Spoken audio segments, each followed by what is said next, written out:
Selamat datang kembali di channel Football New. Pada konten kali ini kita akan membahas tentang persiapan timnas Indonesia ketika akan menghadapi turnamen Piala AFF 2024 di akhir tahun ini. Sebagaimana kita ketahui teman-teman, bahwa sudah ada 33 nama yang dipanggil oleh Shin Tae-yong, itu mayoritas dari pemain U22 dan ada sedikit campuran dari pemain senior seperti Asnawi, Arhan dan lain sebagainya. Dan 33 nama ini nanti akan dikerucutkan menjadi 23 nama. Ada 10 pemain yang akan dicoret dan ada 23 pemain yang akan dibawa ke turnamen ini. Untuk namanya teman-teman bisa lihat sendiri, saya cantumkan. Untuk penjaga gawang Martin Paes, yang mana ini sudah melaksanakan tugasnya di klub dan sekarang masa berlibur, ini sengaja oleh PSSI tidak dimasukkan ke dalam turnamen ini. Untuk pemain sekelas Martin Paes, saya kira wajar untuk tidak dimasukkan ke turnamen ini karena memang pemain sekelas Martin Paes bukan kelasnya lagi bermain di Piala AFF. Jadi saya kira biarkan saja Martin Paes berlibur dan pemain-pemain penjaga gawang yang lainnya ada kesempatan untuk bermain di laga ini. Kalau berbicara tentang materi pemain teman-teman, saya kira kita sedikit kurang powerful. Dalam artian kita tidak mengeluarkan skuad terbaik yang kita miliki. Karena turnamen ini adalah turnamen Piala AFF senior sebenarnya. Tetapi kita cuma menurunkan pemain U22.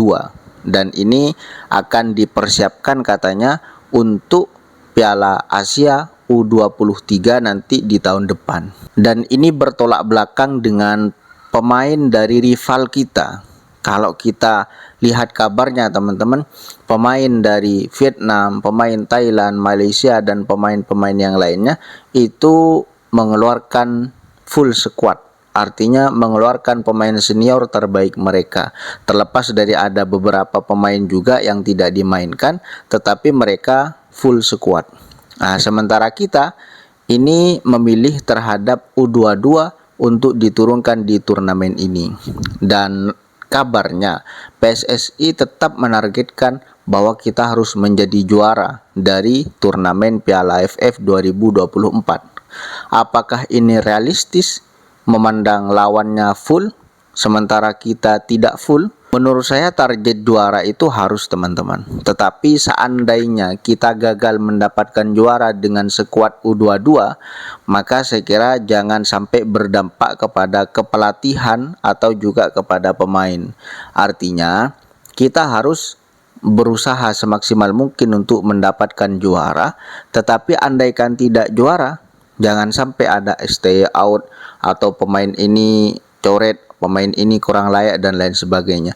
Karena di samping kita menjadikan turnamen pada kali ini adalah sebuah uji coba bagi pemain U22 agar supaya lebih matang untuk bertanding nanti di 2025 di Piala Asia. Dan kalau kita lihat teman-teman, pemain yang kita bawa ini bukan pemain yang baru debutan semua. Pemain yang rata-rata dibawa di U23 Piala Asia tahun kemarin itu rata-rata dibawa ke turnamen ini, seperti Asnawi, kemudian Pratama Arhan, bahkan Justin Hapner itu dipanggil juga, dan ada juga Ivar Jenner, Rafael Strijk dan juga Marcelino itu juga dipanggil. Jadi pemain kuncinya tetap ada meskipun tidak full kita bawa seperti Tom Haye dan lain sebagainya, tetapi setidaknya pemain muda yang berpotensi, yang punya bakat yang sangat luar biasa ini kita bawa, dan setidaknya kita tidak kalah kualitasnya dengan pemain-pemain yang lainnya, dengan pemain negara yang lainnya. Dan teman-teman, ini adalah pembuktian bagi pemain-pemain muda yang telah diberikan kesempatan oleh Shin Tae-yong untuk membuktikan diri bahwa saya layak untuk bermain di timnas, baik di timnas U23 atau bahkan di timnas senior. Jadi kesempatan ini terbuka buat siapapun, terutama di Liga 1 teman-teman. Pemain-pemain di Liga 1 ini harus bisa membuktikan diri. Di sini tempatnya kalian membuktikan diri bahwa saya layak membela timnas Indonesia. Karena seiring berjalannya waktu, seiring kedatangan pemain diaspora yang sangat luar biasa, nampaknya pemain Liga 1 itu sangat sulit untuk mendapatkan tempat karena memang persaingannya semakin ketat. Nah, di sini kita buktikan lagi pemain Liga 1 ini saya layak untuk bermain di timnas dan saya bisa membela timnas Indonesia. Dan sekedar informasi teman-teman, bahwa kita tidak pernah menjuarai turnamen ini. Semenjak turnamen ini berdiri sampai sekarang, kita hanya berada di runner up sebanyak 6 kali.